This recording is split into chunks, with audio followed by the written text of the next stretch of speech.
Hello, my name is Dr. Philomena Swarbrick. I work here at St John's Hospice and I have done for the last 5 years as a senior specialty doctor. Before that, I was working in the South Lakes area in hospitals, community and hospices, and I've done that since 1996. In 2013, I finally managed to complete my PhD in advanced care planning, and that's what I want to talk to you about today.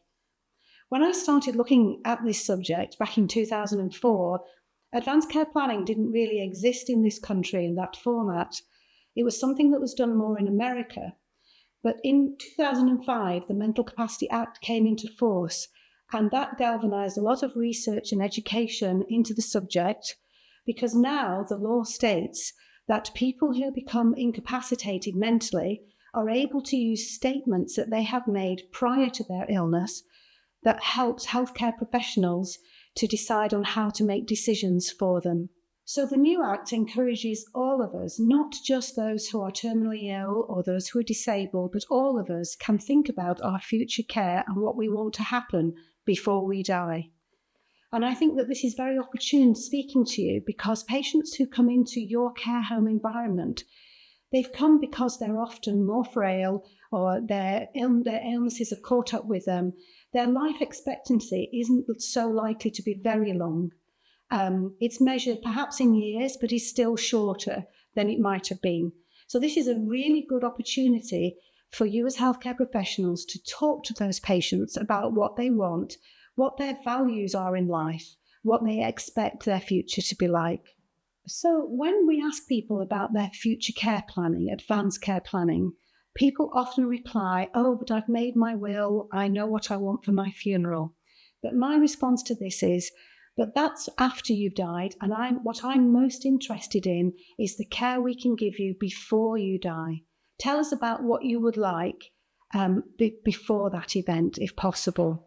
This is a really difficult thing for people to do. So we're asking people to think about their possible futures, to look into how their illness might progress, to think about things that might happen.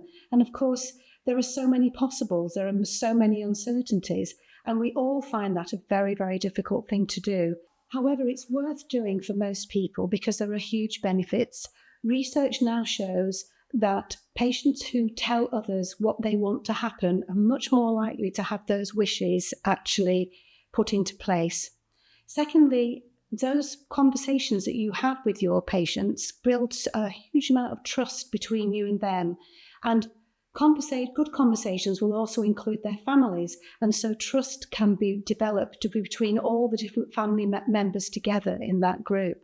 And finally, having those conversations can help patients unburden a lot of fears, and you can find out a lot more about what's worrying them and be able to give them more reassurance. Wow. So there are lots of good reasons to try and do advanced care planning with patients and clients in care homes. There are 4 things that I would like you to remember. First of all, advanced care planning cannot be done by anyone who lacks capacity. So with advanced dementia or serious stroke patients, this can't be done, and decisions will have to be made using other methods, such as talking to their nearest and dearest. Secondly, very importantly, advanced care planning is voluntary.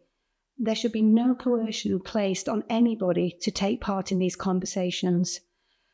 Thirdly, nothing is set in stone. Reassure people that even if they allow advanced care planning to be written down in a document, that these documents do not come into force unless that patient loses capacity. They can be changed at any time by them whilst they have capacity. They can be torn up and thrown away and started again if they wish. And lastly and fourthly, I'd like to say that advanced care planning, if you approach it as if it's the patient's right to do this, it's not a process that we do to other people.